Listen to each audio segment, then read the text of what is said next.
Saudari-saudara yang saling mengasihi dalam Kristus, setiap tahun Gereja Katolik merayakan Hari Raya Orang Sakit Sedunia.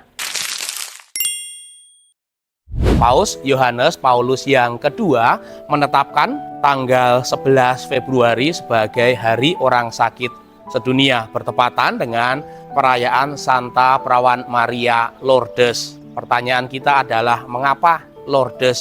Bertepatan dengan tanggal itu karena di Lourdes terjadi atau mengalir penyembuhan mukjizat dari Tuhan. Ribuan orang mengalaminya. Oleh karena itu, dari itu semua mengingatkan juga akan tugas gereja.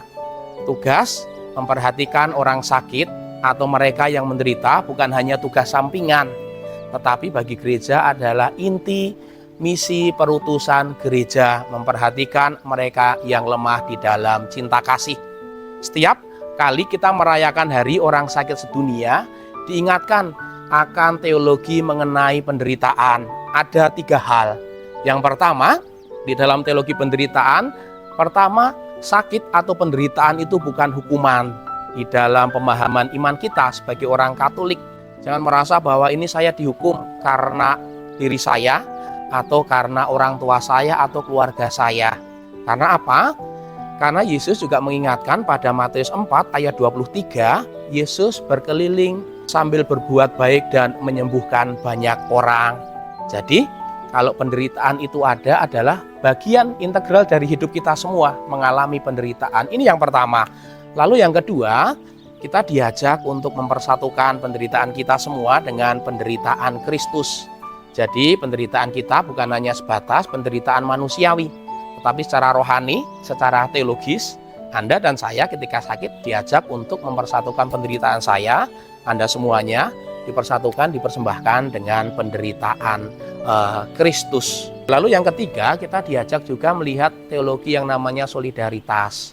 Di dalam Matius bab 25 ayat 36 dikatakan, ketika engkau merawat orang sakit, berarti engkau juga merawat atau melawat aku. Kita diingatkan bahwa kita semua adalah manusia yang terbatas, fisik, kemudian psikologi, dan juga secara spiritual. Oleh karena itu kita membutuhkan orang lain. Anda semua ketika baik-baik saja diajak untuk menjaga dan merawat mereka yang membutuhkan perhatian. Dan juga mereka yang sakit juga diingatkan kembali bahwa daya penyembuhan itu bukan hanya dari obat-obat saja, tetapi dari dukungan dari orang-orang terdekat dan juga dari kuasa Roh Kudus. Kita memperingati Hari Orang Sakit Sedunia dengan harapan bahwa kita juga mempunyai aksi nyata. Aksi nyata yang selalu diingatkan oleh gereja adalah yang pertama, ketika sakit kita menyadari bukan hukuman, dan juga penderitaan kita itu bukan akhir dari segala-galanya. Mungkin kita menderita penyakit yang tidak tersembuhkan, tetapi kita mempunyai harapan rohani bahwa Kristus adalah sang penyembuh bagi jiwa kita.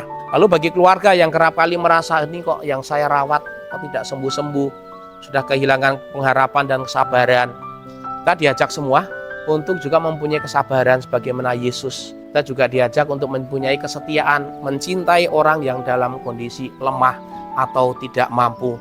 Dan juga pesan dari perayaan Hari Orang Sakit ini adalah bagi para pelayan kesehatan, Hari Orang Sakit mengingatkan bahwa ini adalah panggilan untuk melayani yang lain.